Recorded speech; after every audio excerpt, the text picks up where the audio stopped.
শুক্রবার সাপ্তাহিক ছুটির দিন। এই ছুটির দিনে আমাদের ঘরের কর্তাদের ছুটি থাকলেও কিন্তু কর্ত্রীদের কোনো ছুটি থাকে না। এই যে দেখতে পাচ্ছেন, ঘুম থেকে উঠেই আগে বিছানাটা গুছিয়ে নিচ্ছি। আর ঘরে কিন্তু যেন প্রধান কাজই হচ্ছে এটা।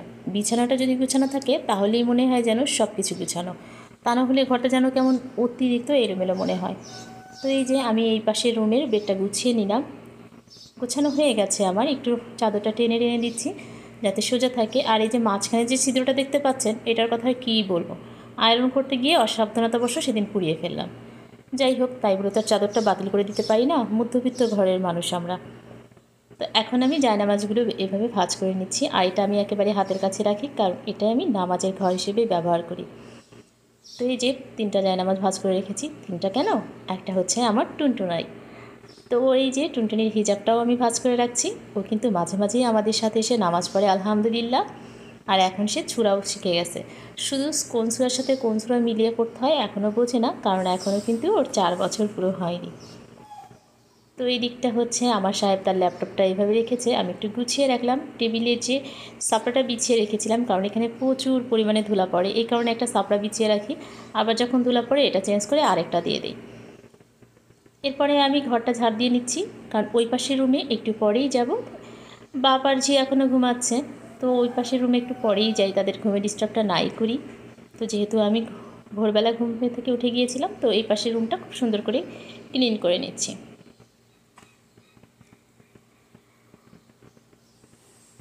দুজন যেন ঘুম থেকে উঠেই দুজনে খাবার রেডি পায়, সেদিকটাও আমাকে খেয়াল রাখতে হবে। খুব বেশি একটা সময় দিবে না, ঘুম থেকে উঠেই তারা হাত মুখ ধুয়েই খেতে চাইবে। তো তার আগে আমি ঘরটা আগে পরিষ্কার করে তারপরে নাস্তা বানাবো। তো এই তো আমার ঘরটা প্রায় ক্লিন করা হয়ে গেছে। এখন এই সাইডটা আমি একটু ভালোভাবে ঝাড়ু দিচ্ছি, কারণ প্রচুর পরিমাণে ধুলো আসে ঘরে, যেহেতু একেবারে রাস্তার সাইডে ঘরটা। আর আমি সবসময় জানালা খুলেই রাখি, যেহেতু প্রচুর পরিমাণে বাতাস, আর এই গরমে বাতাস ছাড়া কি থাকা যায় বলেন। তো ধুলা তো একটু আসবেই, আর পরিষ্কারও করতে হবে। তো যাই হোক, ঘরটা গুছিয়ে এখন আমি চলে আসলাম নাস্তা তৈরি করতে। তো আজকে আমার সাহেবের জন্য লুচি তৈরি করব, কারণ সে আজকে লুচি খাওয়ার বায়না করেছে। তার খুব লুচি খেতে ইচ্ছা করছিল, যে কারণে আমি আজকে লুচি তৈরি করতে চলে আসলাম। তো এই যে লুচির ভিতরে কিন্তু আমি ডিম দিয়ে দিচ্ছি, যেহেতু সাইজ ডিমগুলো একেবারেই ছোট, মনে হচ্ছিল যেন মুরগির ডিম না, এগুলো কবুতরের ডিম। এত ছোট ডিম সুপার শপে মাঝে মাঝে হয়, পাওয়া যায়, সেটা বলার মতো না। তো ওখানে গিয়েছিলাম, নিয়ে আসলাম, হাতের কাছে যেটা পেয়েছি সেটাই। তো এখন লুচি তৈরি করার জন্য আমি ডোটা তৈরি করে নিচ্ছি। আর এখানে কিন্তু আমি সামান্য বেকিং পাউডারও দিয়ে দিয়েছি, আর একটু লবণ আর সামান্য পরিমাণ চিনি। চিনিটা আপনারা ইচ্ছা করলে স্কিপও করতে পারেন। সকালে সমস্ত কাজকর্ম সেরে নিয়েছি, যেন ঘুম থেকে উঠে তারা একেবারে ক্লিন একটা ঘর পায়। আর আমার মেয়ে যেন সবসময় ঘুম থেকে উঠে ক্লিন একটা ঘর পায়, সেটা আমি সবসময় খেয়াল রাখার চেষ্টা করি। কারণ ও ঘুম থেকে উঠে প্রথম যে কাজটা করে সেটা হচ্ছে আগে ওর খেলনার দিকে তাকাবে, খেলনাগুলো ঠিকঠাক রাখা আছে কিনা। তারপর এসে হাত মুখ ধোবে, হাত মুখ ধুয়ে তারপরে আবার গিয়ে খেলতে বসবে। কিছুক্ষণ খেলাধুলা করে তারপরে সে নাস্তা করে। তো এই জন্যই আমি আগে ঘরটাকে ক্লিন করে রাখি, কারণ ও সবসময় কিন্তু বেডে বসে খেলে না, ফ্লোরেই খেলতে বেশি পছন্দ করে। তো ফ্লোরটা যদি এরকম ধুলাবালি থাকে তাহলে কিন্তু বাচ্চাদের বিভিন্ন ধরনের অ্যালার্জির সমস্যা হয়, যেহেতু প্রচুর পরিমাণে ধুলা আসে এখানে। তো এদিকে কিন্তু আমার লুচির ডোটা তৈরি করা শেষ। এরকম কড়াইতে আমি তেল দিয়ে নিয়েছি কড়াইতে, আর তেলের পরিমাণটা একটু বেশিই লাগবে, কারণ লুচি কিন্তু ডুবো তেলেই ভাজতে হয়।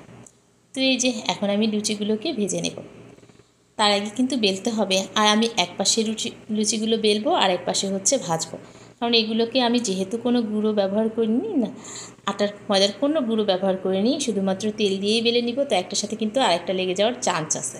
তো এই কারণে কিন্তু আমি একটা বেলবো আর একটা ভাজবো। তো তার আগে এই যে লুচির ডোটাকে আমি একটু লম্বা লম্বা শেপ দিয়ে নিচ্ছি, যেন কাটতে আমার সুবিধা হয়।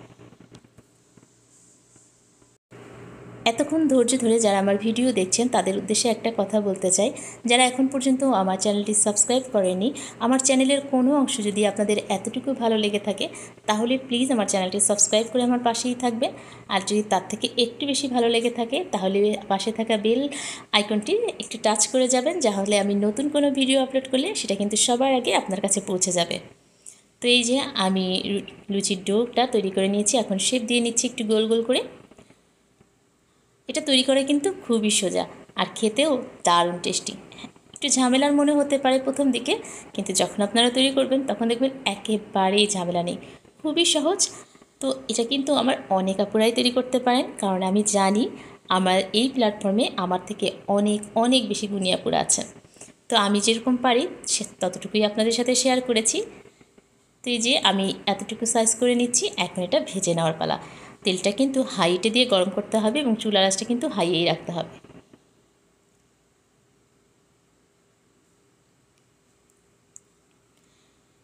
আমি লুচি ভাজতে ভাজতে কিন্তু ফাইজার আব্বু ঘুম থেকে উঠে গেছে এবং আমি শুনতে পাচ্ছি তারা কিন্তু হাত মুখ ধুয়ে অলরেডি নাস্তার জন্য বসে গেছে। ওই যে বললাম, হাত মুখ ধুয়ে ঘুম থেকে উঠেই তারা নাস্তা করবে, আর সেই জন্যই কিন্তু সব কিছু আমাকে রেডি রাখতে হয়। আসলে লুচিটা একটু দেরি করে ভাজছি, কারণ এটা গরম গরম খেতে কিন্তু ভালো লাগে, ঠান্ডা হয়ে গেলে ততটা ভালো লাগে না। তাই খাবার আগে আগে ভেজে নিলেই কিন্তু এটা খেতে দারুণ লাগে। আর সকালের নাস্তায় লুচি হলে আর কি চাই বলেন?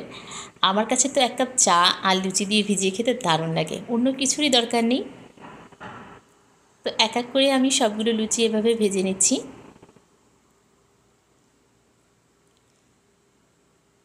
আমি আমার ইউটিউব চ্যানেলে আমি আমার দৈনন্দিন কাজকর্মগুলো আপনাদের সাথে শেয়ার করি যতটুকু পারি। হ্যাঁ, সব কাজকর্ম তো শেয়ার করা সম্ভব হয় না, কারণ ক্যামেরা থেকে যখন ভিডিও করতে যাই তখন যদি আমি কোনো কাজকর্ম করতে যাই সেই কাজটা করতে কিন্তু অনেক বেশি সময় লাগে। তাই অফ ক্যামেরাতেই কিন্তু আমরা গৃহিণীরা অনেক বেশি কাজ সেরে নেই আর টুকটাক কিছু আপনাদের সাথে শেয়ার করি। অনেকেই বলবেন যে কেন এগুলো শেয়ার করি। আসলে একজনের কাজ দেখে আরেকজনের কাজের কিন্তু স্পৃহা বেড়ে যায়, যেমনটা আমি কিন্তু অনেকের ব্লগ ভিডিও দেখি। মামহিরার চ্যানেলটি আমার কাছে খুব ভালো লাগে। কি সুন্দর উনি ফেস না দেখেও ভিডিও করেন, তারপরে দেখেন ওনার কত ফলোয়ার আর কত মানুষ ওনাকে ভালোবাসে। এটা কিন্তু আমার কাছে খুব ভালো লাগে।